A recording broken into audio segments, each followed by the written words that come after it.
Hello friends, आप सबका स्वागत है स्टडी कवर क्लासेस में। तो आज की इस वीडियो में हम लोग प्रश्नावली 2.2 को कंप्लीट सॉल्व करने वाले हैं। तो बने रहिए एंड तक, और चैनल पर नए हैं तो चैनल को सब्सक्राइब कर लीजिए। तो पहला नंबर क्वेश्चन यहाँ पे हम लोगों को बोला जा रहा है, और आप लोगों ने अगर यदि 2.1 का और 1.1 का 1 वीडियो नहीं देखे हो तो डिस्क्रिप्शन में लिंक है या फिर आपका प्लेलिस्ट है, आप जाके वहाँ से देख सकते हो। ठीक, तो पहला नंबर क्वेश्चन यहाँ पे बोला जा रहा है कि अधिक इसी संख्या के आधे में से 1/4 घटाया गया तो 1/8 प्राप्त होता है, तो संख्याएं ज्ञात कीजिए। चलो, जब भी हमारे यहाँ पर कोई भी संख्याएं नहीं होंगी तो उसके लिए हम लोग मानेंगे यहाँ पे संख्या, माना संख्या बराबर x, माना वो जो संख्या है उसको हम लोग x मान लेते हैं। ठीक, वो जो संख्या यहाँ पे बोला जा रहा है उसको मान लेते हैं x।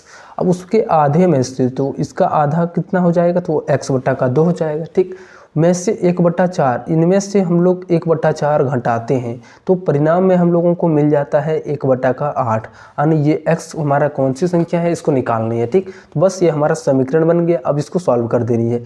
तो देखो x/2 यहाँ पे रहने देते हैं, और ये 1/8 हमारा बराबर के उस पार था। ठीक, और देखो हम लोग इस -1/4 को बराबर के उस पार लाएंगे तो ये माइनस का 1/4 उधर जा करके प्लस का 1/4 बनेगा।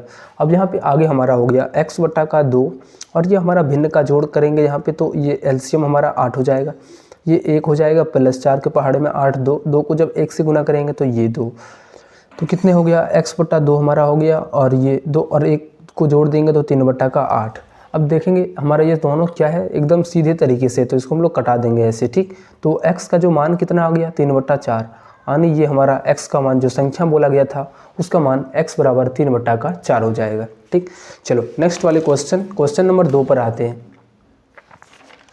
तो क्वेश्चन नंबर 2 में है कि यदि किसी आयत की लंबाई और चौड़ाई का अंतर 5 मीटर और इसकी परिमिति 110 मीटर है, तो लंबाई और चौड़ाई ज्ञात कीजिए। तो चलो सबसे पहले हम लोग मान लेते हैं कि माना इसका लंबाई मान लेते हैं कि हमारा x है। ठीक, माना लंबाई इक्वल टू में x, जो चौड़ाई है इससे 5 कम होगा, ठीक, या फिर 5 अधिक होगा, हम किसी भी तरीके से ले सकते हैं। मान लेते हैं कि ये चौड़ाई होगा तो ये इससे कम ही होगा लंबाई से, इसलिए माइनस में यहाँ पे रख देंगे। अब जो यहाँ पे बोला जा रहा है ये हमारा लंबाई का मान और ये हमारा चौड़ाई, परिमिति यानी परिमाप का मान दिया गया है। तो परिमाप कब होता है, जब हम लोग क्या लिखेंगे यहाँ पे थोड़ा सा, आयत का परिमाप क्या होता है उसको हम लोग यहाँ पे डिटेल करते हैं थोड़ा। आयत का परिमाप तो क्या होता है, 2 × में लंबाई प्लस चौड़ाई। ठीक, ये हमारा फॉर्मूला बनता है। अब देखो आयत का जो परिमाप है वो हम लोगों को 110 दिया गया है। ठीक, अब उसके बाद 2 रख देंगे, लंबाई का मान यहाँ पे x है और चौड़ाई का मान x माइनस का 5 है। ठीक, अब इसको सॉल्व करेंगे तो 110 हो गया, और ये 2 x और x को जोड़ेंगे तो 2x माइनस का 5।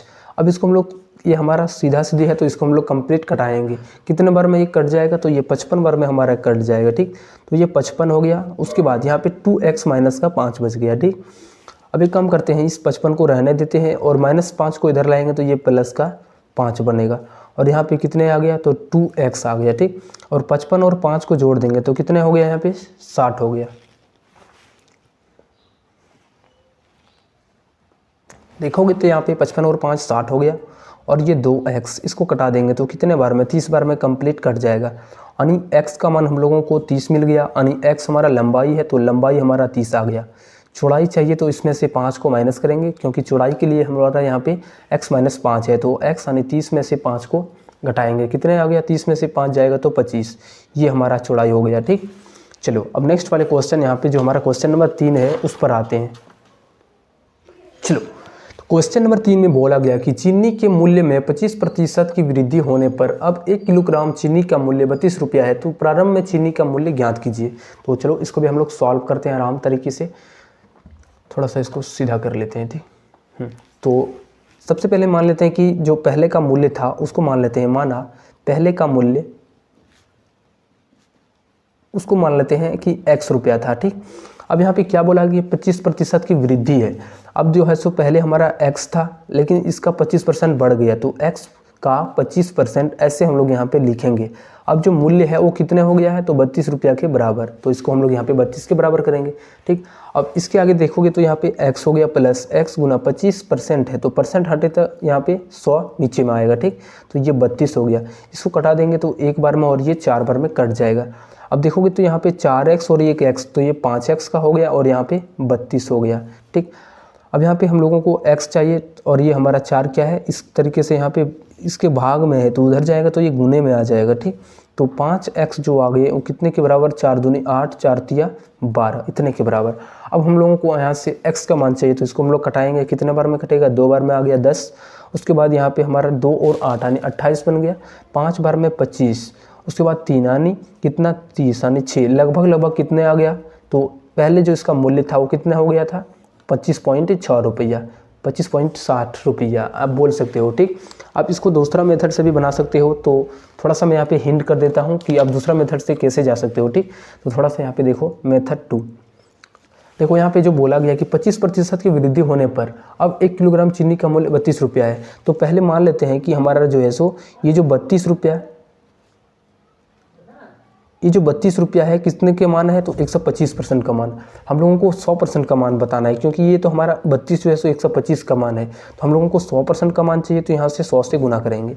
अब जब हम यहाँ पे कटाएंगे तो ये 25 से 5 4 बार में और ये 25 से 5 बार में, ठीक। 4 दूनी 8 हो गया और ये 12, और इसको कंप्लीट कटाएंगे तो कितने बार में कट जाएगा, 25.6 रुपया।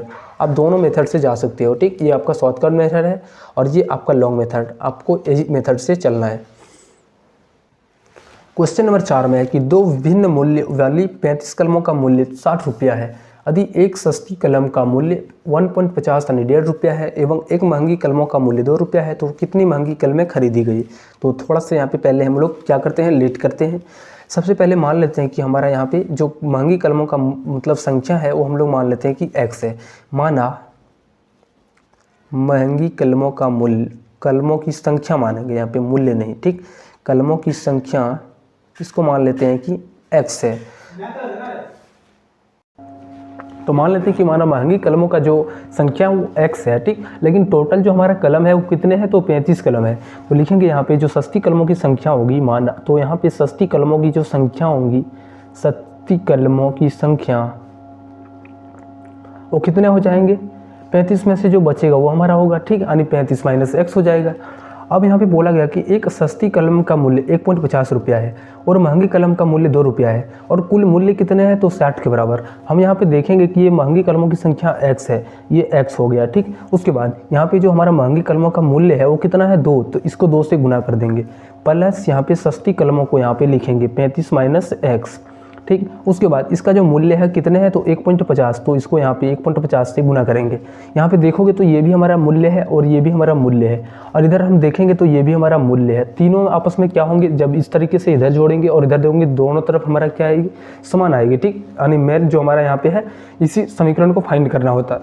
तो चलो यहाँ पे हम लोग नेक्स्ट करते हैं। तो ये 2x हो गया प्लस, इसको जब इससे गुना करेंगे तो ये 35 और गुना का 1.50 बनेगा माइनस का, इसको जब गुना करेंगे तो 1.50 और ये x हो जाएगा, ठीक, बट्टा का 60। अब देखोगे तो यहाँ पे 2x में से 1.5x निकल जाएगा, तो बचेगा सिर्फ हमारे पास 8 ना x यानी 0.50x, ठीक। उसके बाद यहाँ पे 60 हो गया बराबर में, और इस माइनस वाले को प्लस वाले को इधर लाएंगे तो ये माइनस का इतना बन जाएगा, ठीक। तो हम एक काम करते हैं, इसको पहले गुना कर लेते हैं, ठीक। तो इसको गुना करने के बाद हम लोग देखते हैं कि कितना आता है। तो 1.50 को जब हम लोग 35 से गुना करेंगे, 35 को 1.5 से गुना करते हैं, ठीक। 35 बचे हैं 25, बचती है 15 और 2 17, और यहाँ पे 35, 5 हो गया, 7 5 12, 3 1 4 और 1 5। तो हमारे पास यहाँ पे कितने में आ गया, तो 52.5 रुपया, ठीक। ये हमारा 52.5 हो गया। अब देखोगे तो यहाँ पे 0.50 हो गया x, ठीक। अब इसमें से इसको माइनस कर देंगे तो देखो 60 में से अगर जी 52.5 निकल जाएगा तो बचेगा हमारे पास 7.5, ठीक। अब यहाँ पे एक काम करते हैं यहाँ पे कि पॉइंट को उड़ा देते हैं, तो यहाँ पे बनेगा 2x, 2 0 है तो 2x, 2 अंक है तो 2, यहाँ पे देखोगे तो 1 अंक है तो एक नीचे में 1 0, 1 0 से 1 0 कट जाएगा, 1 0 से 1 0 ऊपर नीचे कट जाएगा, 5 से कटाएंगे तो कंप्लीट 15 बार में कट जाएगा। x की जो संख्या आ गई हमारा 15 आ गई। x हमारा था महंगी कलमों की संख्या, तो ये हमारा 15 आ गई। लेकिन यहाँ पे सस्ती कलमों की संख्याएँ बोली जा रही, तो 35 में से इस x को माइनस करेंगे तो कितने आ जाएगा, 35 में से 15 घटेगा तो ये 20 के बराबर आ जाएंगे, ठीक। तो चलो अब नेक्स्ट वाली क्वेश्चन यहाँ पे क्वेश्चन नंबर 5 को सॉल्व करते हैं। तो क्वेश्चन नंबर 5 में है कि एक त्रिभुज के तीनों कोणों का अनुपात ऐसे ऐसे दिया गया है, तो उनके तीनों कोणों को ज्ञात कीजिए। मान लेते हैं कि कोई त्रिभुज है ऐसे करके, ठीक। इसका माना इस अनुपात को किसी एक्स वाई जेड के साथ मानते हैं, ठीक। तो हमें यहाँ पे इजी मेथड होगा बनाने का। तो ये मान लेते हैं कि 2x है, दूसरा हमारा 3x है और तीसरा हमारा 5x है। ऐसे करके यहाँ पे 2x लिख देंगे, 3x लिख देंगे और ये 5x। जब तीनों कोण को मिलाते हैं तो हमारा त्रिभुज का जो यु गुणधर्म कहता है वो कितने हो जाता है, तो 180 के बराबर। तो हम इस पूरे अनुपात को जोड़ करके इस कोण के 180 के बराबर करेंगे। तो 2x प्लस का 3x प्लस का 5x जो हो जाएंगे वो हमारा 180 के बराबर। 5 और 3 8 और 2 10, 10x हमारा 180 के बराबर। अब एक 0 से एक 0 कट जाएगा, x का मान हमारा 18 आ गया। तो जो कोण हो जाएंगे वो कितने हो जाएंगे, अतः लिखेंगे कोण पहला हमारा 2x है, तो 2x 2 गुना x की जगह पर 18, 18 दूना 36। नेक्स्ट हमारा 3x है, तो 3 गुना का 18, 18 तिया 54। और जो हमारा नेक्स्ट है 5x यानी 5 गुना का 18 कितने आ गया, 90। यानी ये हमारा इसके कोण हो जाएंगे, ठीक। चलो अब नेक्स्ट वाले क्वेश्चन यहाँ पे हम लोग 6 नंबर क्वेश्चन को सॉल्व करते हैं। थोड़ा सा क्वेश्चन नंबर 6 में है कि बिल्लू के पास 1 रुपया, 2 रुपया एवं 5 रुपया के कुल सिक्के 160 हैं, जिनके कुल मूल्य 300 रुपया है। यदि 2 रुपया के सिक्के की संख्या 5 रुपया के सिक्कों की संख्या के तिगुनी हो तो उसके पास प्रत्येक प्रकार के कितने सिक्के हैं। तो थोड़ा सा यहाँ पे हम लोगों को लॉजिक लगाना है, दिमाग लगाना है और यहाँ पे सॉल्व करना है, ठीक। तो मान लेते हैं कि जो जिसका यहाँ पे पहले हम लोग मानेंगे x। तो देखो यहाँ पे जो बोला गया कि यहाँ पे दूसरा वाला टर्म कि यदि 2 रुपयों के सिक्के की संख्या 5 रुपये की सिक्कों की संख्या की 3 गुनी है, तो हम इस 5 रुपया के सिक्के की संख्या को पहले x मान लेते हैं। तो वहाँ से हमारा जो 2 रुपये के सिक्कों की संख्या हो जाएगी वो 3x हो जाएगी, ठीक। तो लिखेंगे यहाँ पे माना 5 रुपया के सिक्के की संख्या x, जो 2 रुपये के सिक्कों की संख्या हो जाएंगे वो कितने हो जाएंगे, इसके 3 गुणे यानी 3x, ठीक। अब टोटल सिक्के हमारे कितने हैं, तो हम लिखेंगे यहाँ पे 1 रुपया के सिक्कों की संख्या कितने हो जाएंगे। देखो अगर यदि टोटल सिक्का हमारे पास 160 है, ठीक, उसमें से हमारा x है क्या, x हमारा 5 रुपया के सिक्कों की संख्या और जो 2 रुपये की संख्याओं की सिक्कों की संख्या वो कितने हैं, 3x है। यानी 160 में से इतने घटा देंगे तो जो बचेगा हमारा 1 रुपया के सिक्के की संख्या बचेगा, ठीक। तो यहाँ से जो हमारा सिक्के की संख्या निकल करके आएगा x, 3x में से 1x जाएगा तो कितने हो जाएगा, 4x। यानी दोनों माइनस में, तो क्या कैसे घटा करते हैं, दोनों को हम लोग पहले जोड़ देते हैं, माइनस लगा देते हैं। ये हो गया हमारा 1 रुपया के सिक्कों की संख्या, ये हमारा हो गया 2 रुपयों की संख्या और ये 5 रुपया की संख्या। अब देखो ये सिक्के की संख्या है लेकिन मूल्य हमारा यहाँ पे दिया गया कि जिनका कुल मूल्य 300 रुपया है। तो ध्यान से यहाँ पे थोड़ा पहले जो हमारा 5 रुपये का सिक्का होगा, अगर यदि 1 सिक्का होगा तो 5, अगर यदि 2 सिक्का होगा तो हमारा 10। तो हम मान के चलते हैं यहाँ पे x सिक्का है तो x के लिए कितना आ जाएगा, तो 5x हो जाएगा, ठीक। उसी प्रकार से 2 रुपया के लिए अगर यदि हमारा 2 रुपया का 3 सिक्का है तो कितने रुपया बन जाएंगे, तो इसको गुना करेंगे तो 3 दूना 6x, ठीक। और यहाँ पे 1 रुपया के सिक्कों की संख्या इतनी है तो इसको अगर यदि 1 से गुना करेंगे तो हमारा यही रहेगा, ठीक। यानी इसको पूरा मिला करके जोड़ेंगे तो कितने के बराबर है, यानी ये भी हमारा सिक्के का मूल्य है और यहाँ पे भी सिक्के का मूल्य कितने आ गया, 300 के बराबर। अब इसको हम लोग 300 के बराबर करेंगे। अब जोड़ देते हैं, 5 और 6 11 हो गया, 11 में से 4 निकल जाएगा तो बचेगा 7x, यहाँ पे 7x, ठीक। और ये 360 है, ठीक, और 300 है और ये प्लस 160 उधर जाएगा तो माइनस का 160 बनेगा।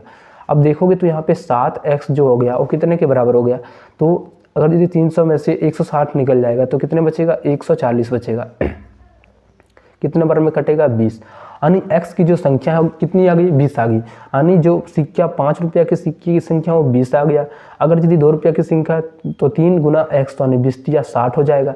उसके बाद यहाँ पे लिखेंगे कि 1 रुपया के सिक्के की संख्या कितने आ जाएगा, तो 160 में से हम लोग 160 में से 4x को माइनस 4 गुना x की जगह पर रख देंगे 20, ठीक।